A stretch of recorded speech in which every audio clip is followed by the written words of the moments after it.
करवा चौथ पे लाल साड़ी पहनने का नियम भगवान ही जाने किसने बनाया था, लेकिन बहुत ही अच्छा बनाया था। आज मैं आई थी करवा चौथ की साड़ी लेने के लिए, लेकिन आज मुझे अपने पति के लिए भी कुछ ना कुछ लेना था। करवा चौथ सिर्फ लड़कियों का ही नहीं, लड़कों का भी होता है। तो मैंने सोचा अपने साथ साथ अपने हस्बैंड के लिए भी शॉपिंग कर लूं और रेड कलर का ही कुर्ता लूं। मेरा बस चले तो पिंक कलर की साड़ी अपने लिए भी लूं और लखन के लिए भी, लेकिन ऐसा नहीं है। रेड कलर ही शुभ माना जाता है। लड़कों के कुर्ते इतने महंगे थे कि पूछो मत, 13 से 15 हजार, लेकिन क्वालिटी बहुत अच्छी थी और सुंदर भी बहुत थे। हमेशा मैं यहीं पर आती हूँ कुर्ते लेने के लिए या फिर साड़ी लेने के लिए। यहाँ पर साड़ी एक से एक मिल जाती है और कुर्तों की तो बात ही अलग है। तो लगन के लिए मैंने सिलेक्ट कर लिया था, लेकिन अब बारी थी साड़ी लेने की। तो यहाँ पर मैं अलग अलग तरीके की साड़ी देख रही थी अपने लिए और अपनी सासू मॉम के लिए, क्योंकि साड़ी मुझे खुद के लिए भी लेनी थी और अपनी सासू मॉम को भी गिफ्ट करनी थी। और आज मैंने साड़ी लाया कपड़ा पहना हुआ था।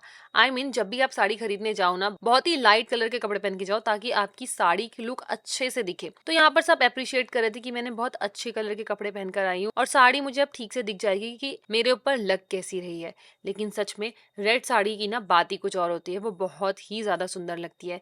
यहाँ पर मैंने हैवी हैवी रेड रेड साड़ियां देखी, लेकिन मुझे पसंद कोई नहीं आ रही थी, क्योंकि मैं चाह रही थी इससे भी हैवी देखना। पता नहीं मेरी एक्सपेक्टेशंस इतनी हाई क्यों है। लेकिन फिर मैंने बोला कि रेड कलर के अलावा भी कोई साड़ी दिखा दो, तो उन्होंने ऑरेंज येलो पिंक का कॉम्बिनेशन दिखा दी और सच में ये साड़ी बहुत सुंदर लग रही थी। इनके पास ना साड़ियों कलेक्शन सबसे बेस्ट होता है, तो मैं यहीं से आके हमेशा साड़ियां लेके जाती हूँ, चाहे मेरा कोई भी फेस्टिवल क्यों ना हो। और फेस्टिवल में साड़ी नहीं पहनी तो क्या पहना, तो कोई भी फेस्टिवल होता है ना, मैं हमेशा साड़ी की तरफ जाती हूँ। हम लड़कियों को साड़ी के अलावा कुछ सूझता ही नहीं है, उन्हीं में से मैं एक हूँ।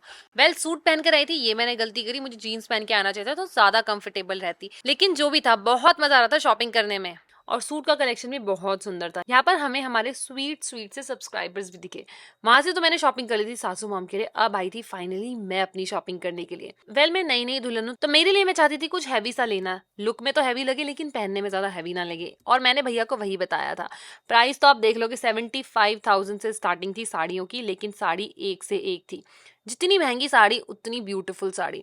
तो मैंने तो उनको बोल दिया था करवा चौथ साल में एक बार आता है, तो मुझे लाख से ऊपर की साड़ी दिखानी है। तो बस भैया लोग लग गए थे मुझे महंगी महंगी साड़ियां दिखाने में, लेकिन इतनी सुंदर साड़ी थी कि मन कर रहा था सारी खरीद लूं। ये पर्पल और पिंक कलर का आप कॉम्बो देख रहे हो ना, इसका प्राइस 28,000 था, लेकिन ये मुझे बहुत सुंदर लग रही थी। उसके बाद भैया ने पेटीकोट की जगह पता नहीं मुझे ये क्या पहना दिया, जो बाहर के देशों में कपड़े पहने जाते हैं उसी तरीके के कपड़े मुझे भैया ने पहना दिए। और फिर पहनाई बहुत ही ब्यूटीफुल सी साड़ी। मैंने भैया को बोला था साड़ी बहुत हैवी होनी चाहिए, उसका ब्लाउज बहुत लाइट होना चाहिए। तो बस भैया उसी हिसाब से मुझे साड़ियां दिखा रहे थे। अब आप बताना कलेक्शन किसकी ज्यादा अच्छी है साड़ियों की। मुझे तो दोनों की बहुत पसंद, और मैं हर बार शॉपिंग करने इन्हीं दोनों शॉप्स पर आती हूँ। आई होप आपको मेरी साड़ी अच्छी लगी होगी और करवा चौथ का लुक भी आपको अच्छा लगेगा। तब तक के लिए वीडियो को लाइक कर दो, चैनल को सब्सक्राइब कर दो, और अगर वीडियो अच्छी लगी है तो प्यारे प्यारे कमेंट्स कर दो। मिलते हैं बहुत जल्द एक नई वीडियो के साथ। Bye bye, love you all.